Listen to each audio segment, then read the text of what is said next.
Welcome to the Table Podcast, where we discuss issues of God and culture, brought to you by Dallas Theological Seminary.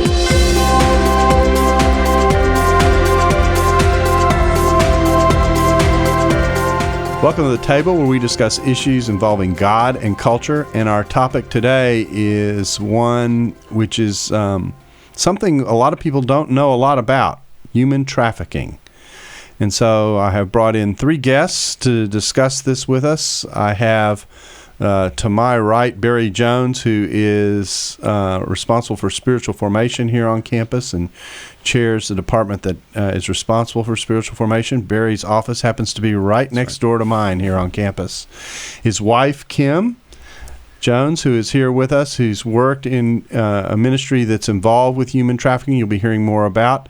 And then Matt Williams, who is with us via Skype from Tennessee, where he is involved in a ministry that is very engaged with activity on the continent of Africa. So I think to begin, I'll just let each of you tell your story about how you're involved with human trafficking and how you came to be involved with it. Matt, I'll let you start us off. Tell us a little bit about the organization you work with and tell us how you got involved in this topic.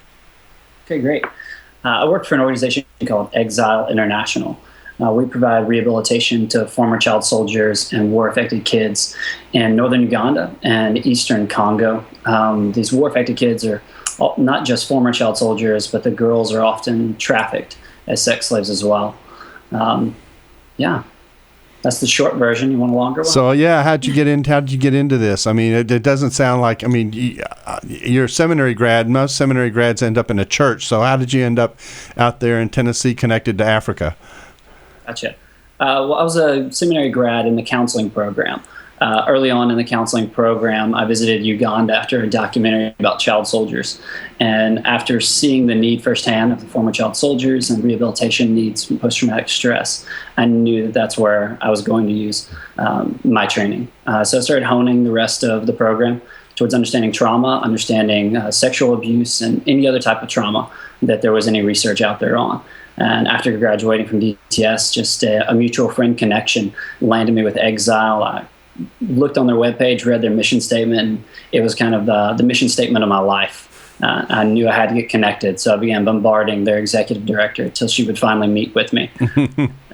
Eventually got a 15-minute meeting, which turned into an hour and a half, them saying they were praying for a male therapist to come alongside them, and I was praying to find them. So it was a perfect fit. Oh, great. And how long have you been with them now?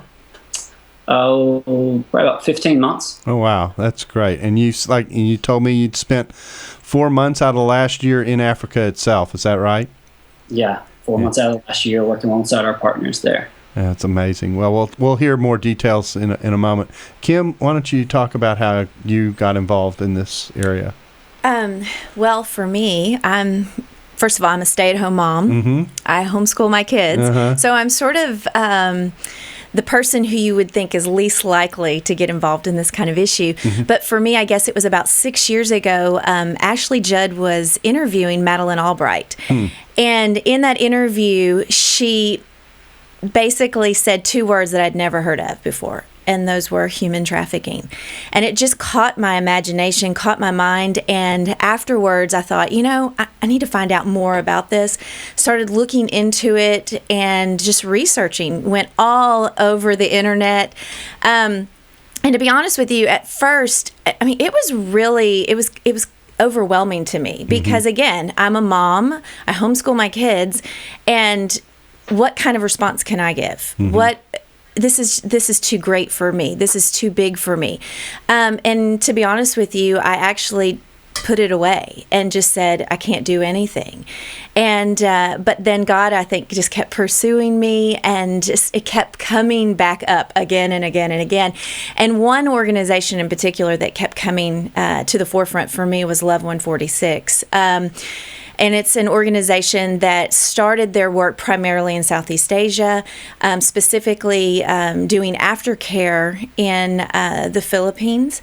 And so from there, have just volunteered with them, recently was in Southeast Asia, and have just, God has just given me a heart and has opened a lot of doors for me in terms of giving awareness and just a lot of different opportunities that I thought I would never have. Interesting. Yeah. And Barry, what's your connection? So on this? honestly, You're along for the ride. In a lot of ways, I am. My academic work is in spiritual formation, and I, for a long time, really have felt strongly about the idea that our becoming engaged in the needs of the world, responding to issues of justice and caring for the marginalized is part of our becoming like Jesus.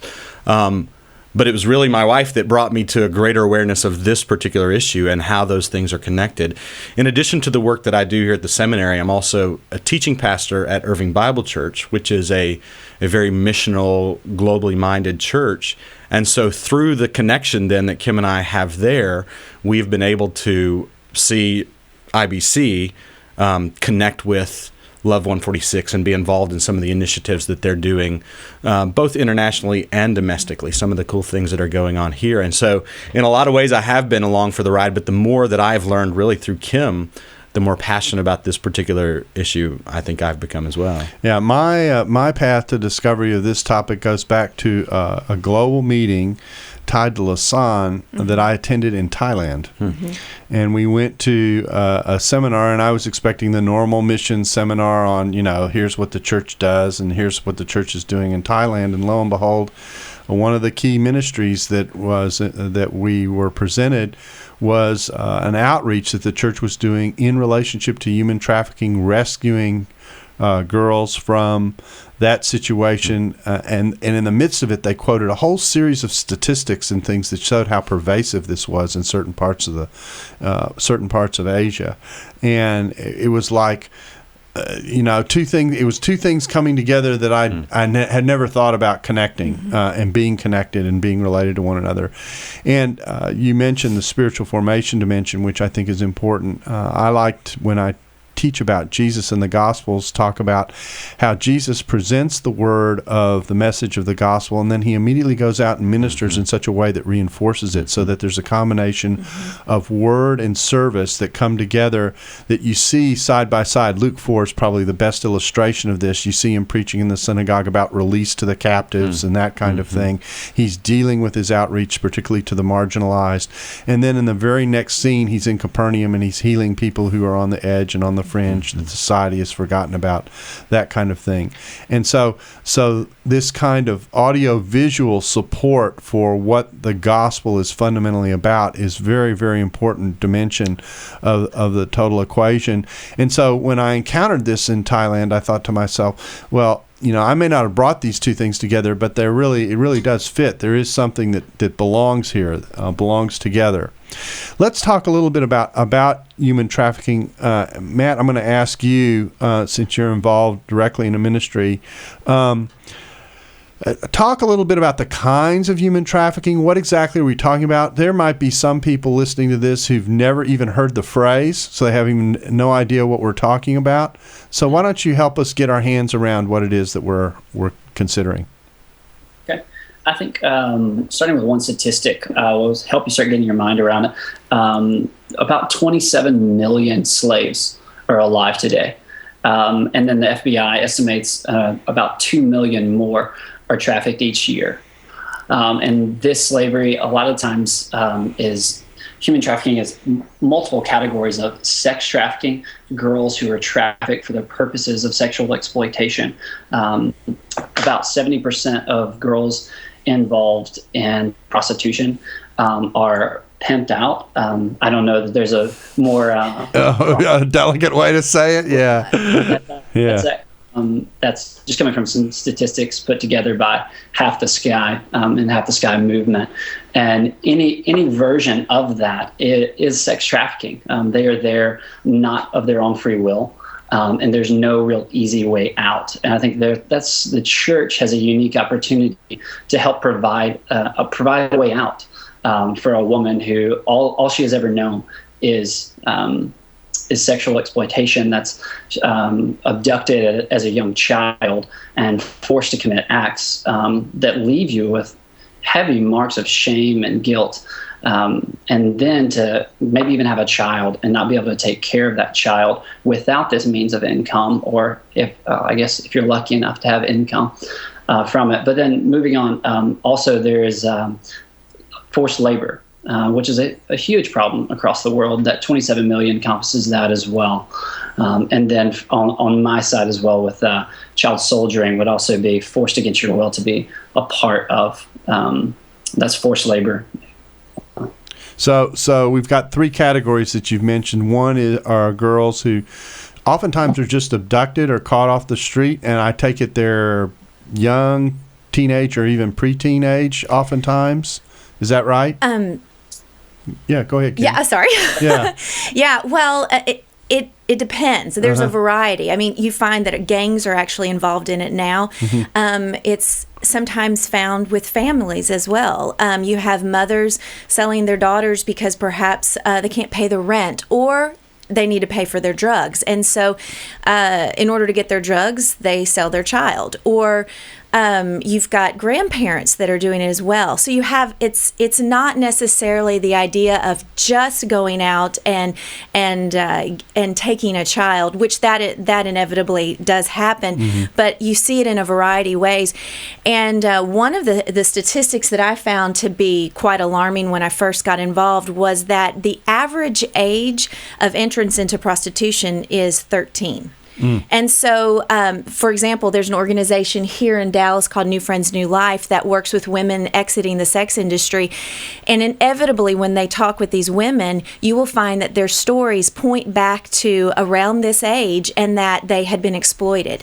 And so, I think in some ways, when we think about the word prostitution, when we think about things that go along with that, we have to change the way that we think, that it's not a choice, that inevitably it was something that had been done to them, exploited at such a young age, that becomes a cycle that they, quite frankly, is very difficult to break.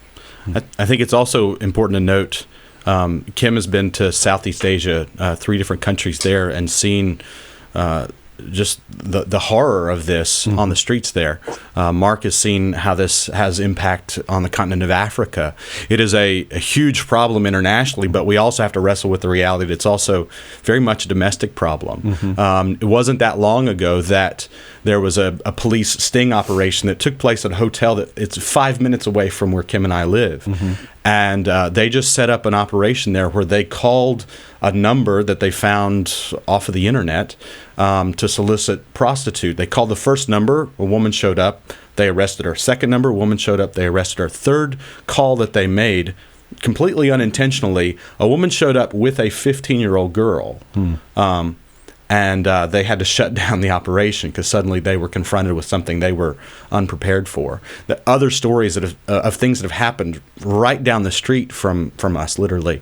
I pastor at a church in Irving, and there was a situation not long ago where a little girl was picked up, 13-year-old girl picked up from a basketball game by a couple of guys that were going to take her to get a tattoo. And she was gone for 10 days. Held against her will and forced into...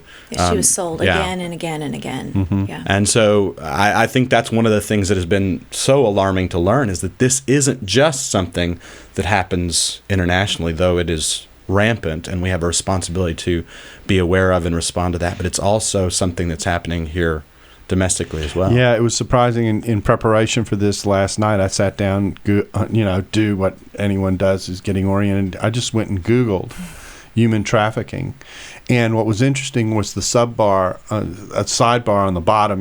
When you sometimes Google, you get the subtopics, and it was human trafficking in Dallas, human trafficking in Texas, all little sub areas. And so I clicked on the Dallas one just to see what was happening locally, and there have been periodic stories over the last year about the situation here in Dallas, because I do think that a lot of people tend to think, oh, that happens elsewhere, it happens overseas, but it isn't going on in the States. Okay, that's one kind. That's the human trafficking involving sexuality. We have two other categories we kind of have to overview. But before I do that, Matt, you have anything you want to add to what we've said about the sexual human trafficking issue?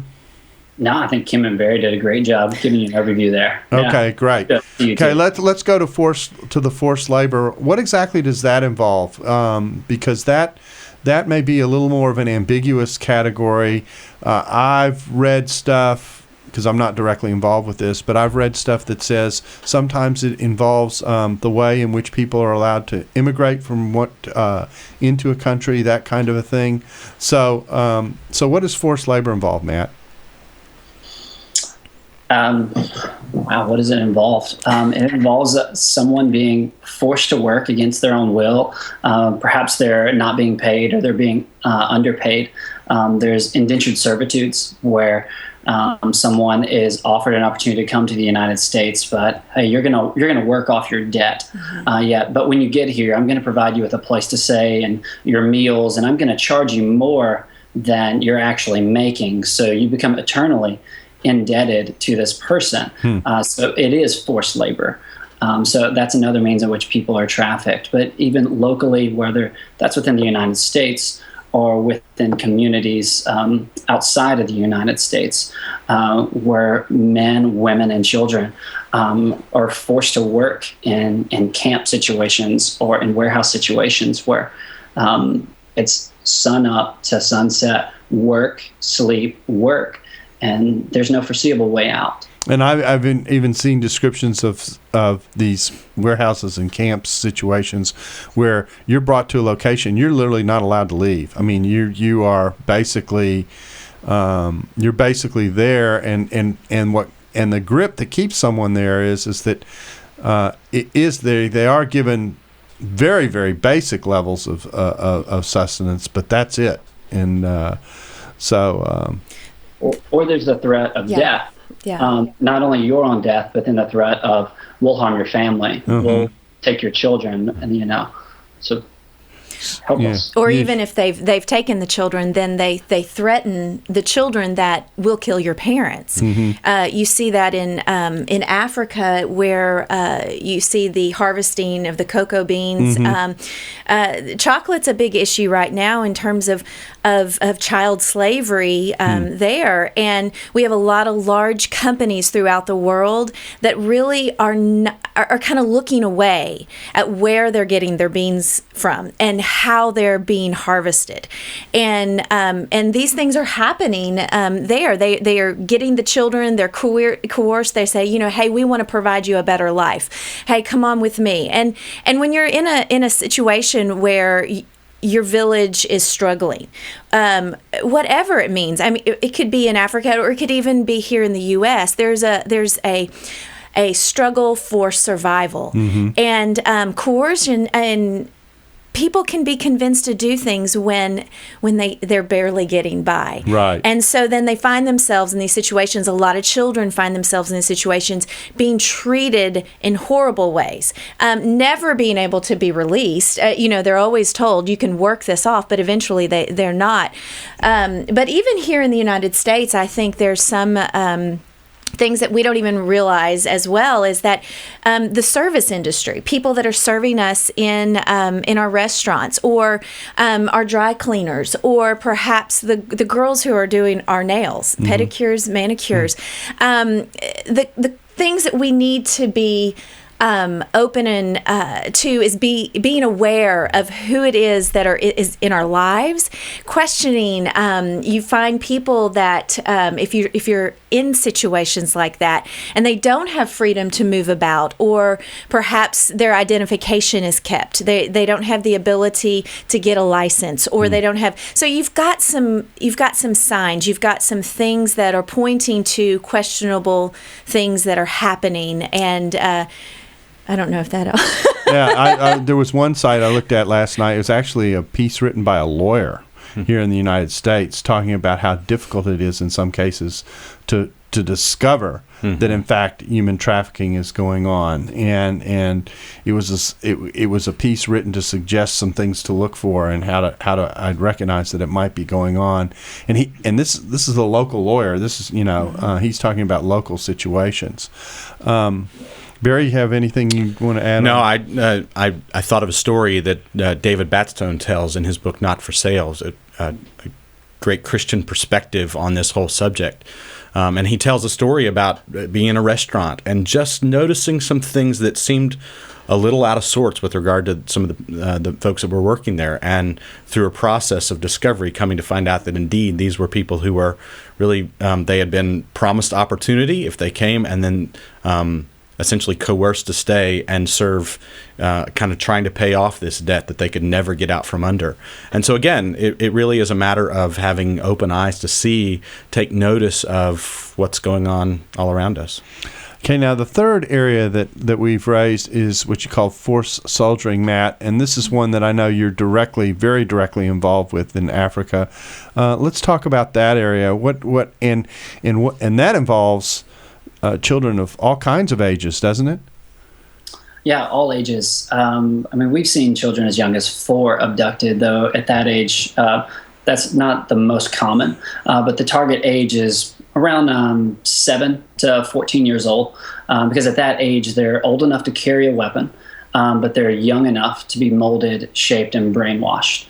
And oftentimes these children are forced to commit terrible acts when they're first abducted, so that they're not able to return to their communities, so that they're not able to return to their families. And in some of the worst cases, some of them are even forced to kill their own family members when they are first abducted.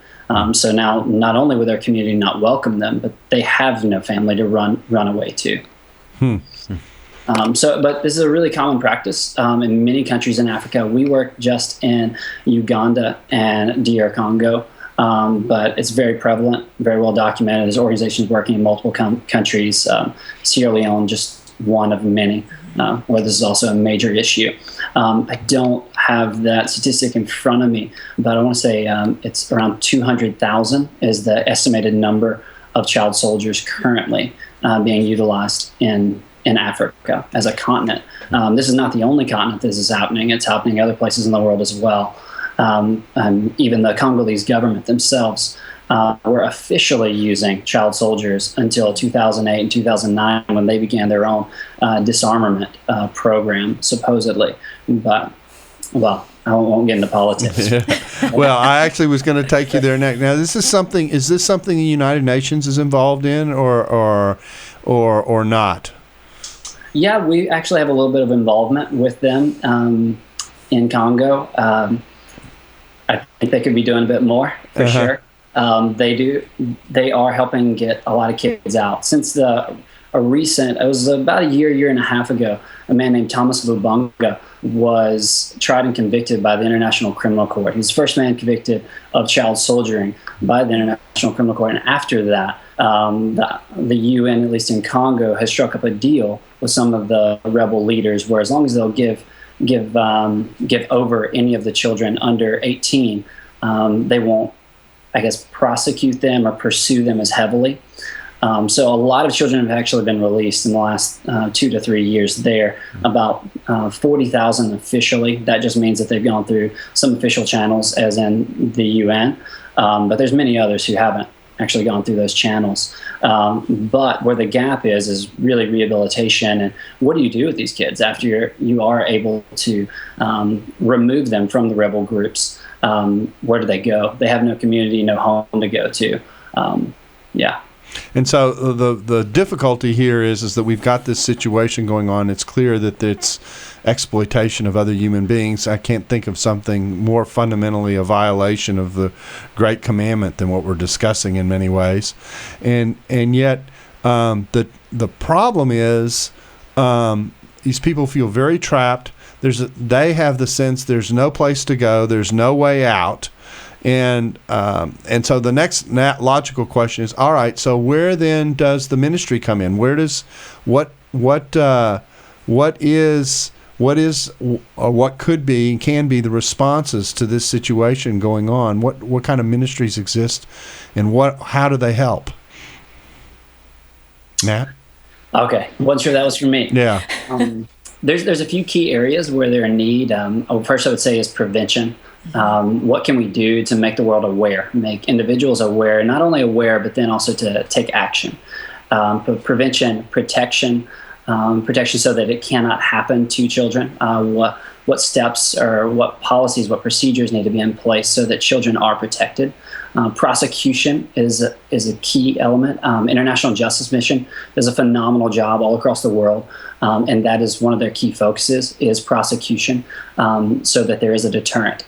So many countries there is no deterrent. I spent some time in Cambodia working with a rehabilitation center there run by a Somali mom, and one issue that they run into is that many of these traffickers or these gangs and these rings have the cooperation of the government. There are local police there who have no motivation to do anything about it, and they often have motivation to assist the crimes.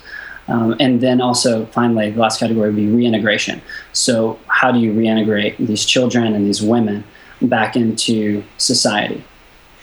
Okay. And so what is it that your ministry does there in Africa? Our primary focus is rehabilitation, rehabilitation and reintegration. For example, most children, after they are released from a rebel group, they're not wanted within any community. They're not welcomed back into school or anything, really. They are totally orphaned, in effect. Totally orphaned, yes. Yeah. Whether or not they actually have family. So it's our goal to provide rehabilitation so they can get back on their feet, and also a launching pad. Recently, when I was there in this last trip about 2 months ago, I was able to visit with the headmasters of their schools, and he was able to explain to me how they typically do not welcome former child soldiers into their school. They cause problems. I mean, if you bring it into the context that more of us are familiar with gangs, if a child had been in a gang from adolescence or an early teen, and all of a sudden he was released, he's only known a few ways to get what he wanted, and most of those were not the most pure ways to get what you wanted. Many times it was by gunpoint or by theft. So understandably so, these headmasters don't want these children in their schools. But he was able to explain that these children that are now going through the rehabilitation programs that we have, they're the leaders at the school. They're the ones he can count on to actually take care of their business. So it's awesome to be able to hear those stories and know that rehabilitation is possible. But someone has to help. Someone has to provide that rehabilitation place, and then a launching pad for them to be empowered to hopefully become leaders. Because those kids that have survived, there's a reason they survived. Many of them die, but those that have survived have a tenacity and a strength that they have the capability to become leaders. So we're hoping, we're praying, and we're actively pursuing restoring them and empowering them to do so. And Kim, what have you seen in the ministry that you've been involved with in terms of what can be done? Yeah, Love 146 specifically, well, they first started in the area of aftercare. Mm-hmm. And what they actually went to Southeast Asia to do was sort of on a fact-finding mission, if you will. And while they were there, I believe they went with International Justice Mission. I believe they were there with them, and they were there in an undercover operation. And while they were there, they saw little girls that were standing behind glass windows. And they were in these individual little rooms that had little TVs that they were sitting, and they're like 4, 5, 6, 7, 8-year-old girls wearing little red dresses, watching cartoons, and seemingly just so innocent. And all of them wore numbers. And those numbers basically were for the men to identify which one they wanted. And so when you figured out which one you wanted, you basically gave the number and they would provide you with that child. But there was one child in particular, and her number was 146, that still had this sort of look in her eye like, I'm not giving up. That tenacity, that thing that I think that he spoke about was, you know what, this is not going to take me down. This is not going to get me. And it was for her that the organization Love 146 was begun. And what they recognized was that once these girls were rescued, once an organization like IJM went in, there needed to be an aftercare.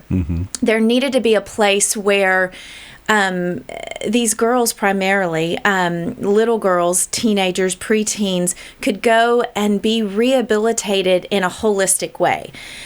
Spiritual, education, providing for basic needs. And so they started the Roundhouse, which is in the Philippines. And there is a woman by the name of Gundalina Velasco, I believe that's how her last name is pronounced. And she is fantastic. She's like a Mother Teresa. She has gone in and, like I said, I was in Southeast Asia, went to multiple different countries and got to go to the Roundhouse in the Philippines and met the girls there in the Roundhouse. And it was the most wonderful experience I'd ever had. And it was just neat to see how God transformed these girls' lives. Girls that had been so broken down, and quite frankly, the world around them didn't want them, and the shame that they were struggling with. And Gundalina has created this program that now she has been training other people, other organizations throughout the world. They have had an excellent success rate in terms of reintegration after they go through the program. They have now actually just received, I believe, 6 little girls that have been exploited, have been trafficked, and it's been neat to watch. And while I was there, they had sort of this thing called the Round Table, which it's kind of like a soup kitchen, if you will, for exploited children that they find on the street, and they come in and they just fill their bellies. But the girls from the Roundhouse come, and it's sort of that wounded healer type of thing. And it's so beautiful to watch them do that. So there's aftercare that is definitely needed. But then one of the other areas that I've seen that is huge is also prevention. Here in the U.S., they're doing prevention programs in Cambodia as well, working with the military, going in and basically teaching them even about abuse, starting at that place, abuse within the family, but then beyond that, the exploitation of women in general. And then here in the U.S., prevention in terms of kids, going into the high schools, middle schools, and really talking about what is pimping? What is basic terminology, street terminology that kids are talking about, that it's in the music, it's in their everyday lives, and really sort of pointing to things that say, hey, this is not okay. Trying to help rewire what perhaps the culture has told them to be true. So prevention, aftercare are the 2 areas that I have worked in, and then also, of course, awareness. Really, a program like this, just bringing that awareness is the first step in making advances in change in this problem. Awareness is a huge thing. I remember the night that Kim and I met Rob Morris, who was one of the founders and now the president of Love 146. And having this conversation with Rob, he said, the work that we have done has been like a triage at the bottom of a cliff, right? These kids that have fallen off the cliff, and they pick them up and bandage them. They help be a part of this healing and restoration, rehabilitation process. But he said, what I really want us to be about is actually getting up to the top of the cliff and seeing that they don't fall off to begin with. What can we do to actually to rescue them on the front end. And they're doing some great work. And so that's one of the things that, as a pastor, we've tried to bring awareness to this issue with our congregation. And oftentimes what happens is people become so disturbed they want to do something. And I remember talking to a woman, we had a Sunday that we dedicated to this issue, and I preached and talked a lot about it. And a woman came to me afterwards, and she was ready to go kick down the door of a brothel, right? And yet the fact of the matter is that most of us can't be involved in that direct work of intervention like what organizations like IJM are a part of. But we can be involved in bringing awareness to this issue, and then a sense of holistic prevention. So the work that we do when we're involved in our church, sending mentors into local schools and working with at-risk kids, being involved. We have an organization that we work with here locally that is going into the juvenile detention centers and working with the girls. It's Alert Ministries. And it's those kinds of things that don't seem to be directly connected to human trafficking, but that's part of this greater sense of holistic prevention, because it's these at-risk kids that find themselves being exploited. It's kids that run away from home. One of the statistics is that 1 out of 3 kids that runs away from home or is kicked out will be exploited within 48 hours of leaving the home. Wow.